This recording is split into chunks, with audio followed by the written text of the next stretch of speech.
So this analysis of organic compound, we have halogen alkane. In both cases, we use the same reagent. We use potassium hydroxide. If we want elimination, we use alcoholic. And if we want substitution, we use aqueous. And here, reaction 3, oxidation of alcohol give aldehyde. So identify the reagent and give the condition for reaction 1. So what is the reagent we know we use? We use potassium hydroxide or KOH, or sodium hydroxide can be used. And what are the conditions? The conditions are alcoholic. Like in alcoholic media, they tend to undergo an elimination reaction. As a result, will produce alkene.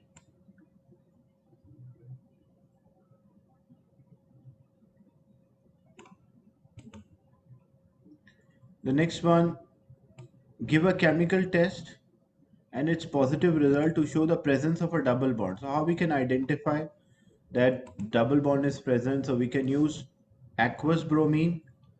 If you use aqueous bromine, what is the positive result? It will change from orange to colorless.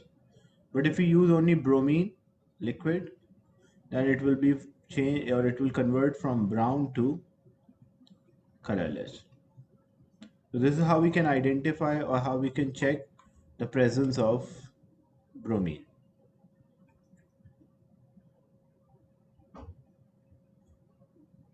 Or we can also check by adding acidified potassium manganate.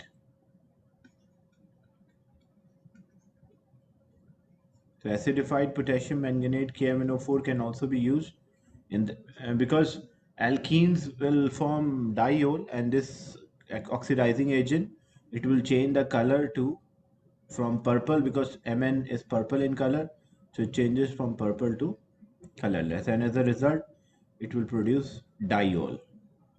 So this is how we can test the presence of double bond. We don't have to write all, we just have to write one of them. Either you write aqueous bromine or bromine liquid or acidified potassium manganate. Give a structure of organic product of the test B1. So test B1, basically, if it depends on what we write. Like if I say I add a bromine liquid or bromine water, so first we were having alkene. The original reactant were, it is propene, sorry. So the reactant is propene, which is CH3 CH double bond CH2. So when bromine water is HOBr, or bromine molecule is Br2, and potassium manganate, when it will form a diol. So what will be the product? If bromine water is used, then it will be CH3 CH OH and then CH2Br. That is one. If bromine bromine liquid is used, so again addition reaction will occur, and both the carbon will have bromine. And if we use potassium manganate, as a result, it will form diol. So both groups are replaced by OH. So again, any one you have to write, and you don't have to write as an equation, you just need a product. Just for explanation, I completed the equation, but you don't have to complete the equation. You just have to write the final product according to the reagent which you used. So either it can be bromine, aqueous bromine, or acidified potassium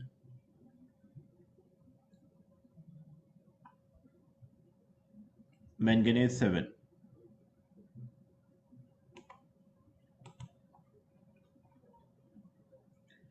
A student added PCl5 phosphorus pentchloride to a product in reaction 2. So reaction 2, it is producing alcohol, and alcohol, this PCl5 is actually a positive result for presence of OH. It give a positive result with both alcohol and carboxylic acid. So hydrogen chloride gas is formed. State the observation the student would expect to make. If hydrogen chloride, hydrogen bromide, or hydrogen iodide is there, then what we'll observe? We'll observe a misty fumes. That is one thing. The misty fumes are observed whenever hydrogen halides are given off during a reaction. Then Complete the table to show the hazard and appropriate safety precaution. Include Do not include wearing eye protection or a lab coat, so that you cannot write. Different chemicals are mentioned here, like we have PCl5, phosphorus pentchloride. So phosphorus pentchloride is a toxic substance, or it is also a corrosive substance.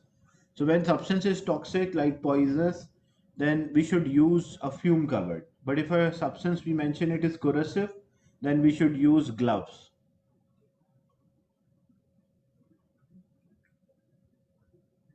And the second one, which is about propanol,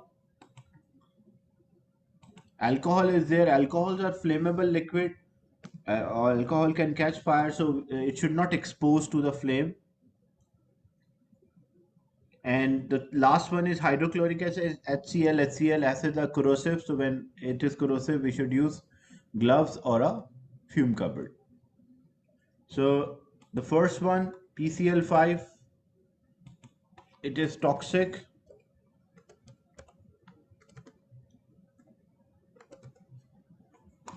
So what should be the safety precaution when substance is toxic? We should use a fume cupboard.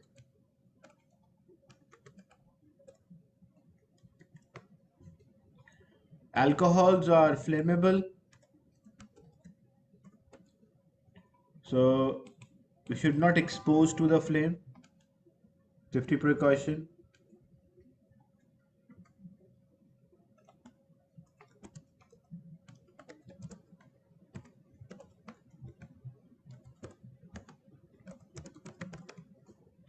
And HCl is a corrosive, acids, alkalis are corrosive.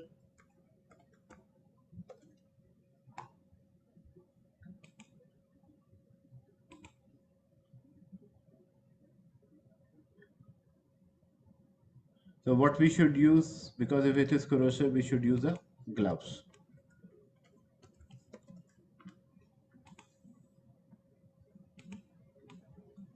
So these are the hazards related to these compounds along with the safety precaution. In reaction 3, alcohol is oxidized to aldehyde using an aqueous potassium dichromate 6 acidified.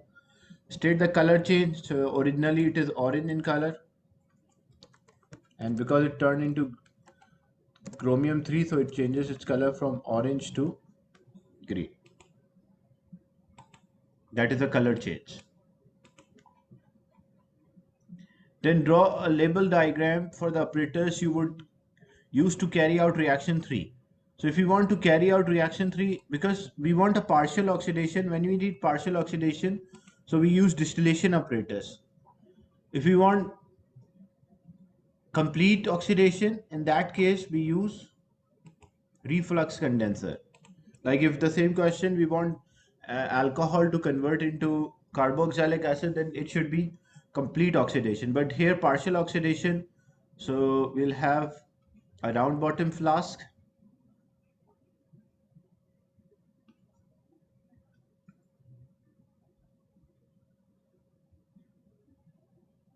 Then there should be a heat source of the heat. We have a reaction mixture.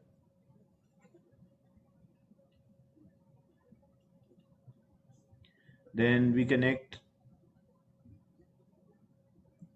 a fractionating tube is there.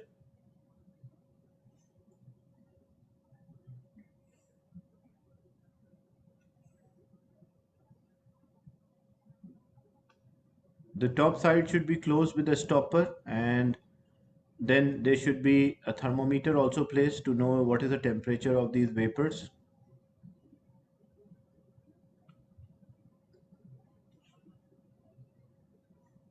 Then a Liebig condenser is there, a jacket of condenser, where the water inlet and outlet should be correctly labeled.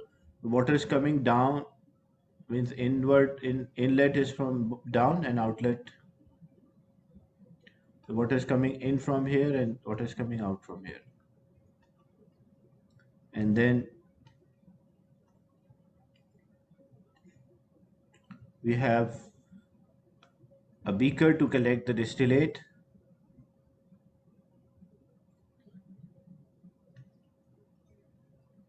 thermometer.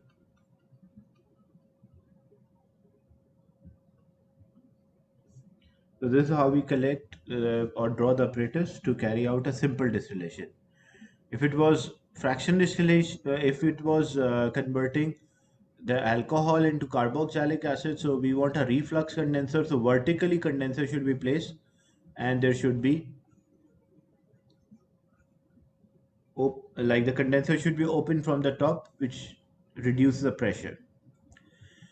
Explain how infrared spectroscopy could confirm that all the all the alcohol has been oxidized in reaction 3. So you're not expected to give the wave number. As I mentioned, you don't have to memorize the wave number. You just have to tell how the infrared spectrum of alcohol or primary alcohol will be different from infrared spectrum of an aldehyde. So when we check alcohol, what are the bonds present? It contains CH, it contains CC, it contains CO, and it contains OH. These are the bonds in alcohol. When we draw the aldehyde, here is propanol converted into propanol.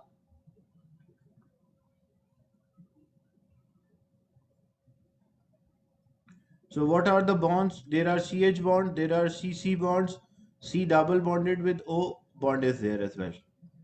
So how to distinguish? Because how we'll know that all of the alcohol has been oxidized and converted into aldehyde? You can clearly see the OH peak will not be there and CO peak won't be there. So in the beginning we'll have OH and CO, but when all the alcohol will convert into aldehyde, there won't be any CO or there won't be any OH peak. So that confirms that alcohol has been oxidized to aldehyde. So no peak will be there of OH.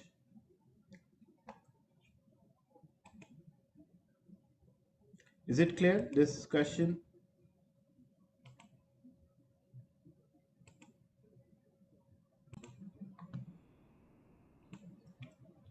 So in this question, a group of students was asked to investigate a liquid organic compound A. They were told that it is having a molecular formula of C4H10NO. So it contains 1 oxygen, 10 hydrogen, and 4 carbon atom. A chemical test may be used to confirm the presence of hydroxyl group or OH group. So identify the suitable reagent and give a positive result. So to test the presence of OH, we can add PCl5, phosphorus pentchloride, and when we add PCl5 or phosphorus pentchloride, it will give misty fumes, or we can also say, and that will turn into dense white smoke when it come in contact with ammonia. And the second thing, or the second test, it can be adding a sodium metal. When we add a sodium metal, so we'll see bubbles will be there, fizz or bubble. So normally we mention PCl5, so reagent will be PCl5, phosphorus pentchloride, and observation will give a misty fumes. But you can mention sodium metal as well, and as a result, when you solid dissolve, it will form bubbles, fizz, or effervescence, and white solid will also form. 3 apparatus are shown. The student suggested that oxidation of A would help to identify it. This apparatus are set up as shown below. The first one is like a simple distillation apparatus is there. Second one is a reflux condenser. Third one, it's called a boiling point apparatus. Like using this, we can identify the boiling point of a substance. Temperature at which the substance boils, so vapors start to form. So we measure a temperature.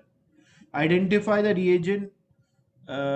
Identify the reagent mixture that can be used to oxidize. So what could be the oxidizing agent if we want to convert alcohol? So we use acidified potassium dichromate or sodium dichromate and acidified.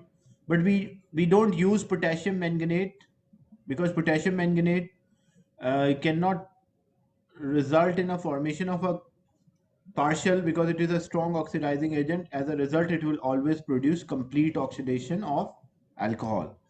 So if we want to carry out the partial oxidation, we are not able to. So identify the mixture that could be used to oxidize A. So it is always acidified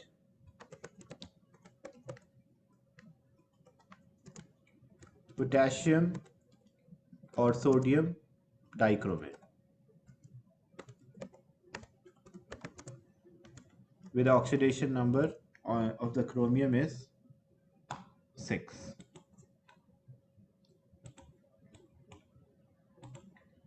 The next part,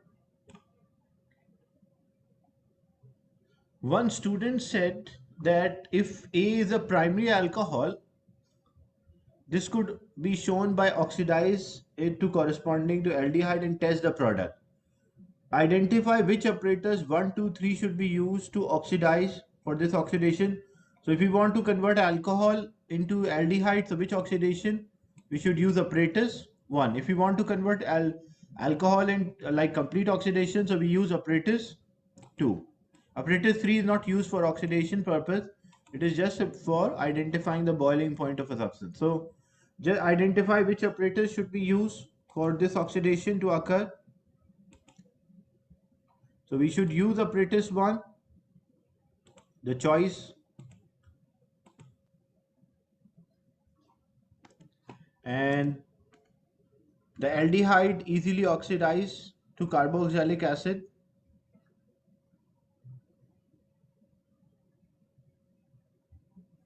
So what this apparatus will do, it will prevent the further oxidation. How it will prevent the further oxidation of aldehyde?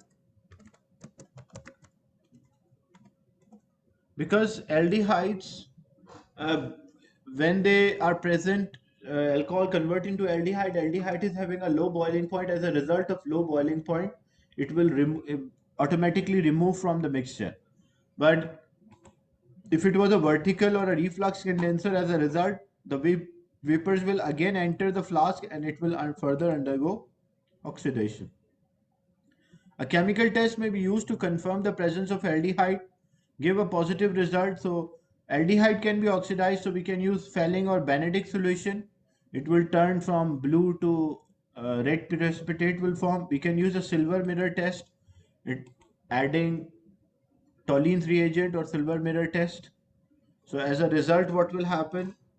It will form a silver layer or a black precipitate or a gray solid will be formed. So we can warm with Fehling or Benedict solution and changes from blue to red precipitate. Because copper 1 oxide is formed. So using warm with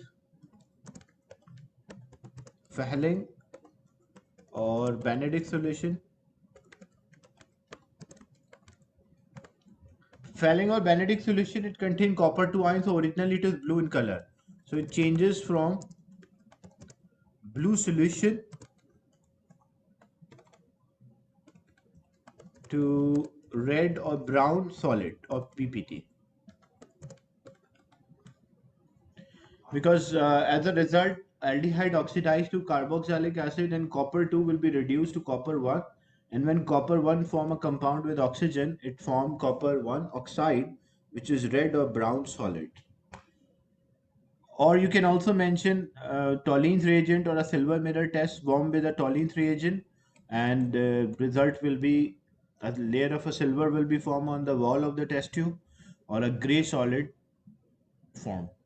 State whether or not a positive result for the test B3 together with the molecular would allow the alcohol to be identified. Like if we know the positive result, like if it is giving a positive result will be like it is oxidized and it has a molecular formula. In the beginning of the question, the molecular formula, this was the molecular formula of a compound that it contained 4 carbon, 10 hydrogen and oxygen.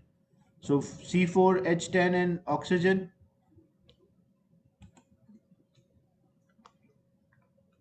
So C4 is there, H10 is there and oxygen.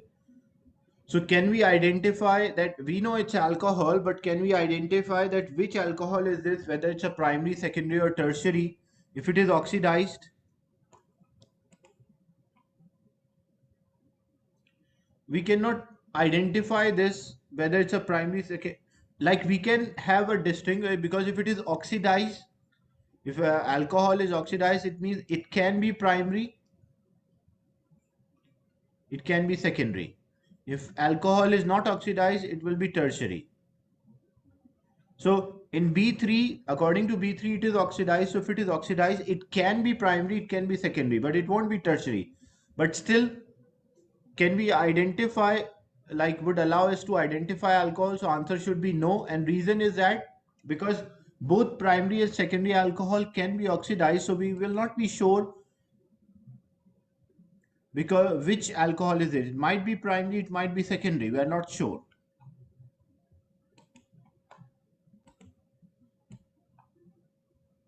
Because both of these alcohols can be oxidized. Then another student said that if A is a secondary alcohol, this could be shown by oxidizing it to corresponding ketone. Identify which apparatus you use and justification. So we use apparatus 2, and which is a reflux condenser, and what is the purpose? Because it ensures that complete oxidation when apparatus 2 is used, so that will make sure that there is a complete oxidation, or it will oxidize completely.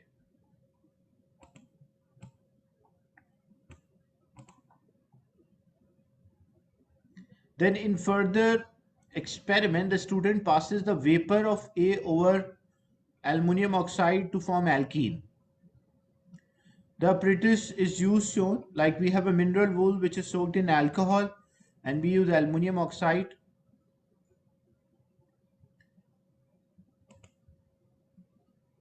And it is forming an alkene, so it means it's like an elimination reaction in which H and OH are being removed from the alcohol. As a result, it will form a compound alkene. Give two reasons for the use of a mineral wool.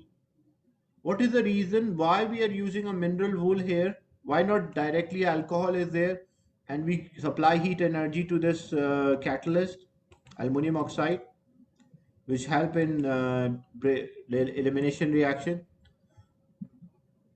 So the purpose is that, as you can see, alcohol is liquid. So if the tube, we kept this tube horizontally, so what will happen? This alcohol, if it was not soaked in a mineral wool, so this alcohol will flow. As alcohol is a liquid, so it will be somewhat here all around it. So the purpose that for using a mineral wool, that it hold the alcohol at one end.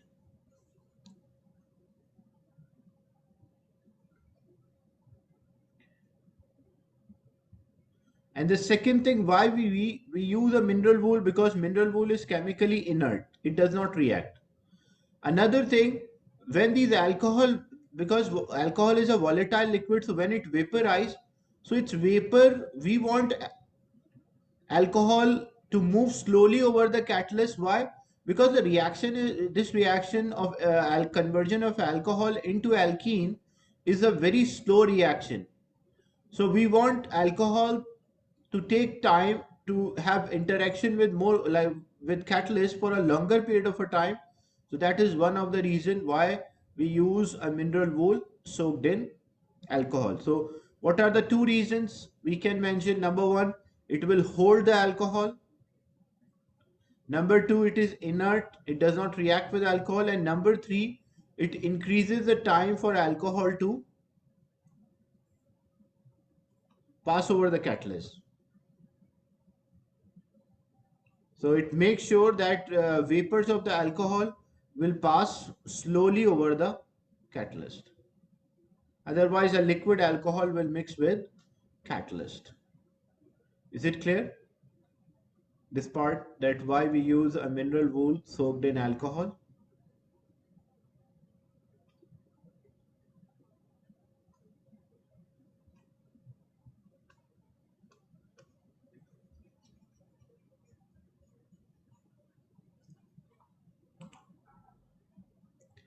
Then explain why it is necessary to remove the delivery tube immediately when heating stops. So that to avoid the suck back here, as we are supplying the heat energy, if we remove the heat, what will happen? Due to the reverse pressure, the water will suck back into the tube and it might crack.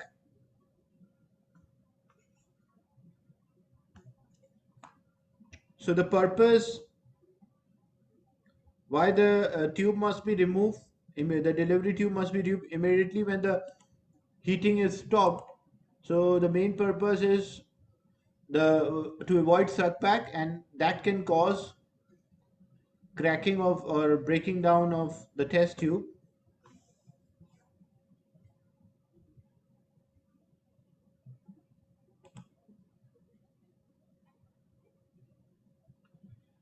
Then alkene formed in C was reacted with a small amount of a bromine.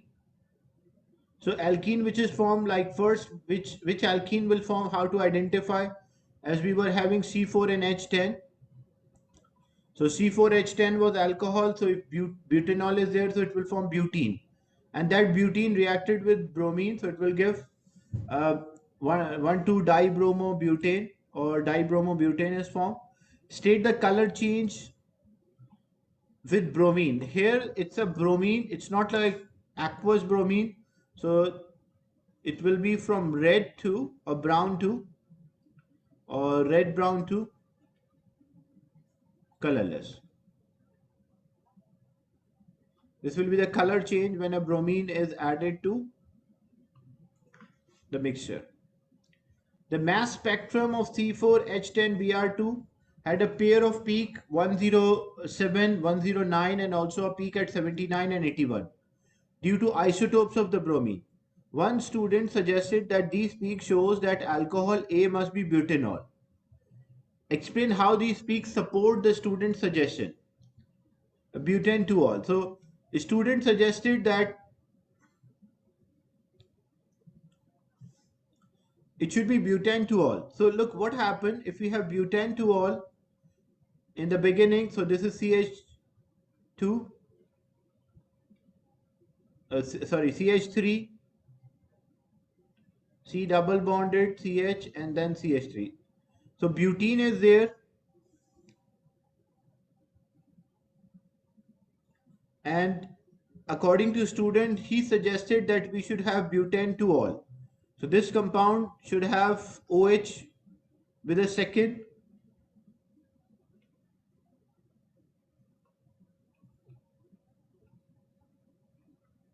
and this will be CH2. And then for when elimination reaction occur, it will form butene.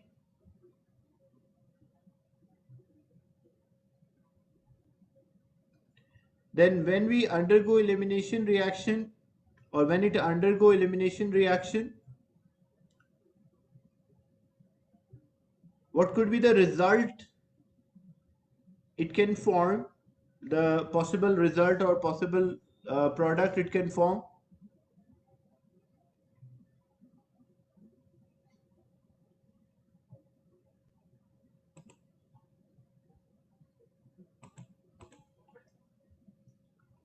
So it will convert into alkene, and alkene we added C4H10Br2.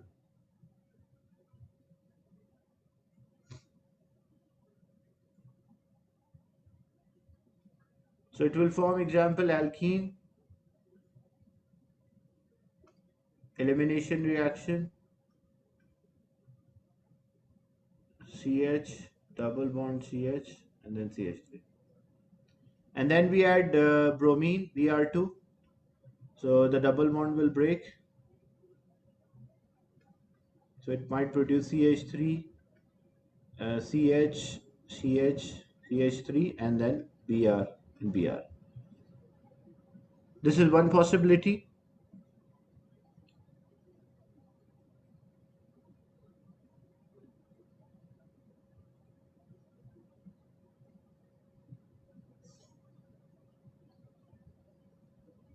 Then how we identify according to the question, like this is what is happening. Now how we identify according to the question, that if it was butane to all, it will oxidize to, it is undergo elimination reaction. It will produce butene, and butene will, addition of a bromine will produce 2,3 dibromo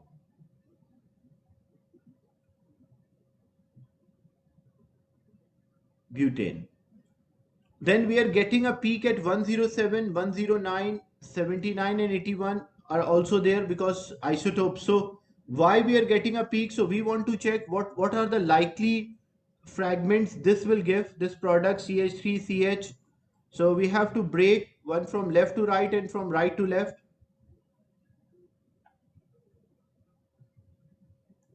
So we have this, a bromine is attached, so that is CH3, CH,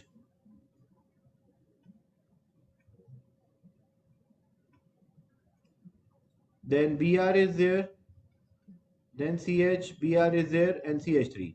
So it is a symmetrical, even I break from left to right or right to left, it won't make difference. So what are the peaks I can get if I break from left to right? If I'm breaking from left to right, so I will get a peak at CH3, that is one peak. So that will be 15. Then I'll get a peak at CH3, CH2, Br. So where we'll get this peak? 12 plus 12, 24, 24 plus 4. So that is 28, and 28 plus bromine can be 79 or 81. So if it is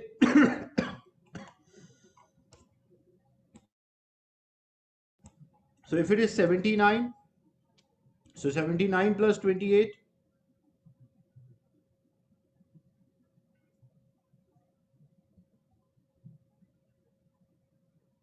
so where we'll get a peak? We'll get a peak at 107. And this bromine can be 81, so this same peak can be 109. So this confirmed that it is butane, shows or give an idea, because there is a peak at 107. So this 107 peak can only occur if it was butene is oxidized, butene, addition of a bromine happened. So if addition of a bromine happened to butene, it means the product will be 2,3 dibromobutane, and the peak one is there 15, another one 107 or 109, because it might be bromine 79 or bromine 81. So we can get the peak at 109 or 107. So this confirm that alcohol should be butane 2-all. Because if it is butane 2-all, it will produce butene. And if it is butene, it will produce 2,3-dibromobutane. And if it is 2,3-dibromobutane, it will give a peak at 107 and at 109. Is it clear, this part?